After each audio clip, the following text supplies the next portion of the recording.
my first Conan invitation to showcase for Conan, I could not come and showcase the live showcases because I did not want to break my contract with the University of Wisconsin at Superior, performing in their cafeteria. I'm like, guess these non-traditional students are getting my Conan showcase set tonight.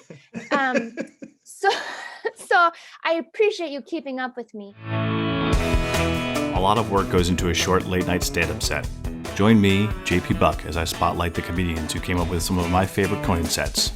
This is The Setup. Please welcome the very funny Mary Mack.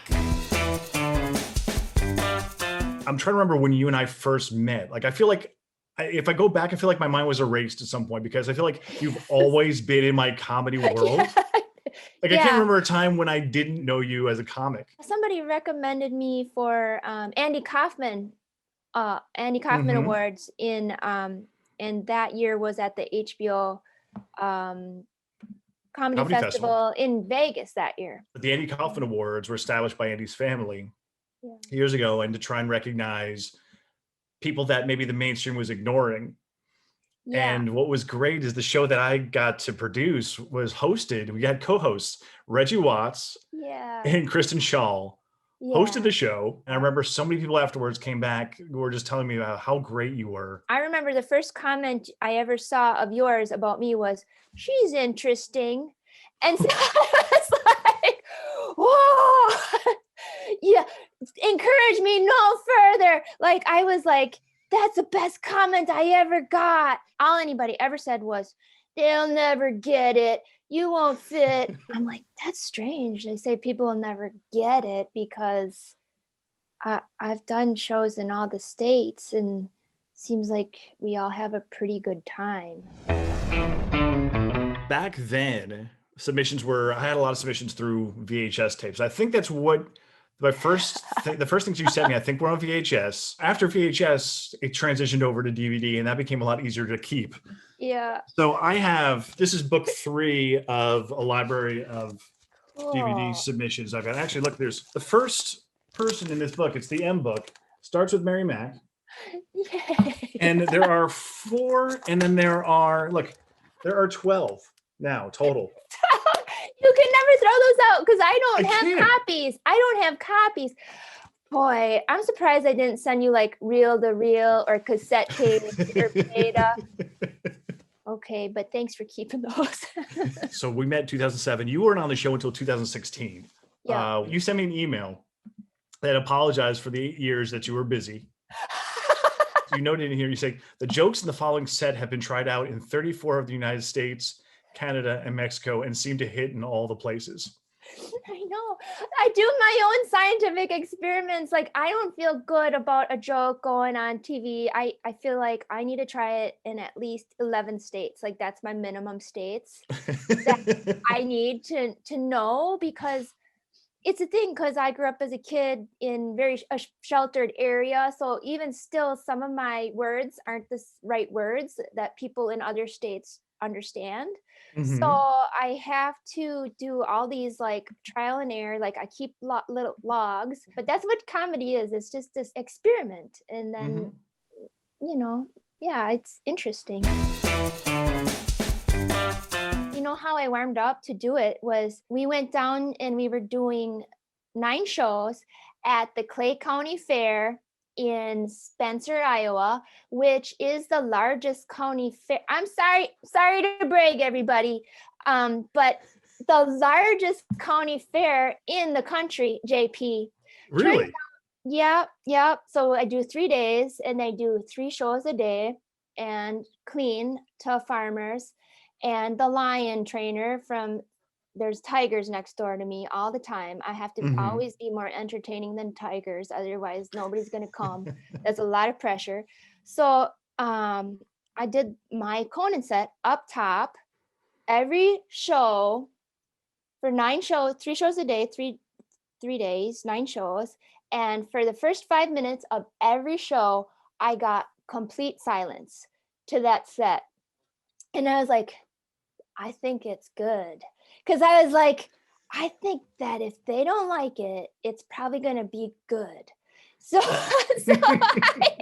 that was like my rationale. Those are the real people, right? Mm-hmm. So like if I do some jokes in a room of just comics and they like them, I'm not going to do those jokes on TV most likely, or even in like at a corporate or a venue. I'm like, oh, if all the comics like these, then I don't think it's okay, because you're not playing to the real people. You're just playing to the other scientists. And so I got to get those real people in there. Oh, I'm so excited to be here. I have 2 degrees in clarinet, so that's why I do comedy. Clarinet never came in handy for anything unless maybe like you're driving and then you hit a deer and you don't have a crowbar in your trunk to put it out of its misery. Yep. Yeah, last time I hit a deer, I had my clarinet with me and I only got through like 2 songs and he was out. I think that was a good way to start it out. Just tells a little bit about you, and then it tells, and then your humor's there because it's dry, and yeah, that's one of the jokes I still use. You have your own sort of way of talking. You've got an accent, and it's what and accent, JP? I think I just tried to be as much me as possible, and I just kind of like, after years of like places saying, can you work on your O's? No. So, I mean, just like after years of rejection, you just have to accept yourself. The farther along I got in comedy, it was okay. I felt it was really okay just to be honest about, I talk a lot about the alcoholism in my family, growing up poor, my own experiences with therapies and stuff like that. And all I can do is just be myself, and luckily it's a little bit entertaining at times. I had a bad critique one time that said of some other show, the lady was like, it's like she doesn't even know what she's going to say next. And I was like, that's the whole point. That's what I'm trying to go for. So, well, she got it. She just didn't realize she got it. Yeah, she got it and hated it. A lot of people don't know I have jokes because they're just sentences, and sometimes if you said a sentence and didn't really like ham it up on that sentence, people wouldn't be aware that was a joke. Like a lot of people don't believe in antidepressants, but for a while my mom was taking them and I felt great. Like if you say it like that, sometimes people would just be like, oh, that's not very nice. But it's a comedy set. They're ready for comedy, so they get it, and I hammed it up enough. And then, you're cute. That was the worst applause break ever on this show.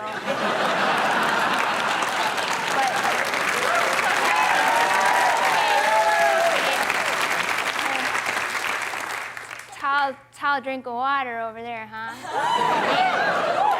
Andy Richter.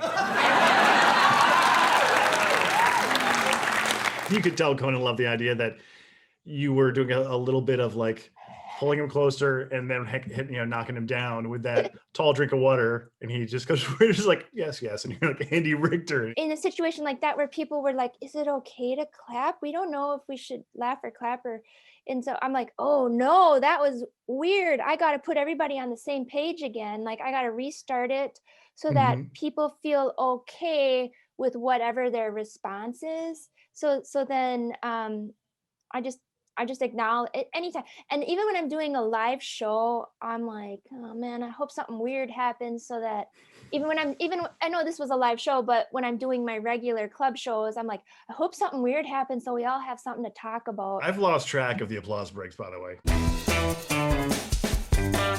Let me leave you on some parting advice, if I could. Don't ever let people walk on you, okay? I got a new motto. I am not the victim. Do you want to try it? Yeah? Ready? And I am not the victim. I am the killer.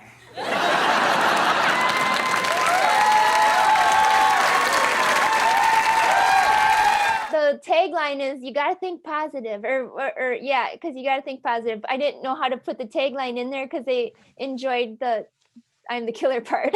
Mm-hmm. So I was like, okay, I guess I'm done. Yeah, sometimes, I mean, you make those audibles sometimes out there. You're like, well, this is such a good reaction. Why go after one more line that may have diminishing returns? Yeah, Louis Anderson told me one time he ended a set 2 jokes early because he knew he could never follow, those jokes would never follow the one that he did end on.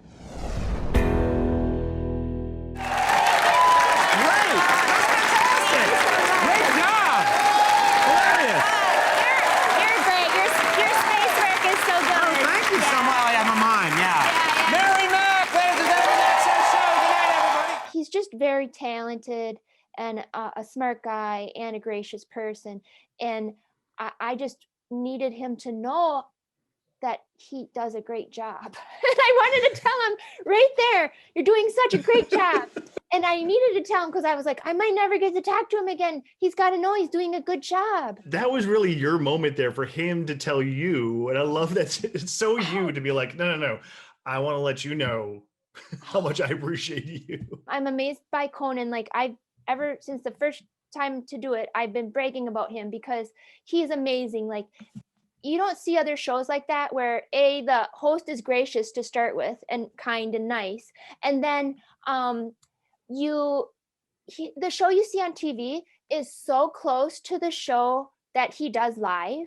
Mm-hmm. Like there's really not much change. You know, I see other people try to do television shows and they make the audience stay there for like 5 hours. I mean, like where it's like plus the getting there and like he's so good. I remember the second time I did it, I asked for a monologue sheet so I could see what's he going off of, and I get the monologue sheet and there's just 6 sentences, and then I mean, like, I don't know if he goes and memorizes everything, but it's a lot of just riffing, it feels like, which and you have to nurture everybody and make everybody feel like they're in a safe space to succeed and try and experiment, and also you have to have the talent yourself to warm up that show and get that show going, and the fact that he can do all of that and still be able to laugh at himself when it doesn't go right too, and it's just like it's great. So I needed him to know that he was doing a great job. Frank Drebin says, my new favorite comedian, ! Her quiet, humble delivery lets her bizarro twists sneak up on you like blam. I don't think this audience was tuned in to her subtlety. I was cracking up while those folks were merely politely chuckling. Oh, that's really nice. That's the whole thing, is if you can say a lot of stuff if you say it the right way. So you can say some pretty dark things if you smile while you're doing it. Zero Dark Eagle or O Dark Eagle? Well, she has funny jokes, but really slow deliveries. She does have a good voice for animation, though. She already sounds like a cartoon character. Yeah, well, that's been working out for me, actually. So I can't argue with that. Slow delivery. I thought I talked pretty fast for that set. Zingli, I'm just going to say, I'm going to spell it. Xiingli says, I just want her to be happy. That is so nice. But also a little bit loaded because I'm like, do they know I'm depressed? Why did they say that? How did they? but I've been good. I've been real good. And so that nice person, I really appreciate that benediction. And I'm like, I hope that for other people as well. You sent a number of thank you letters to like every person that you interacted with on the show, which I was like, people were coming up to me going, I got a thank you letter from Mary. It's like, that's such a sweet thing to do. Like no one else has done that. Not that it's expected, it's unexpected. When you get to be a part of a good thing and people welcome you, and I just think it's a good thing to do. And it's like people forget that they are appreciated. And so if just me putting a card in the mail, I can get it to them to say, man, that was awesome, thank you so much for your help, then they know they're appreciated, and then they feel better about what they're doing. And I think it's good. I think it's helpful to let people know that.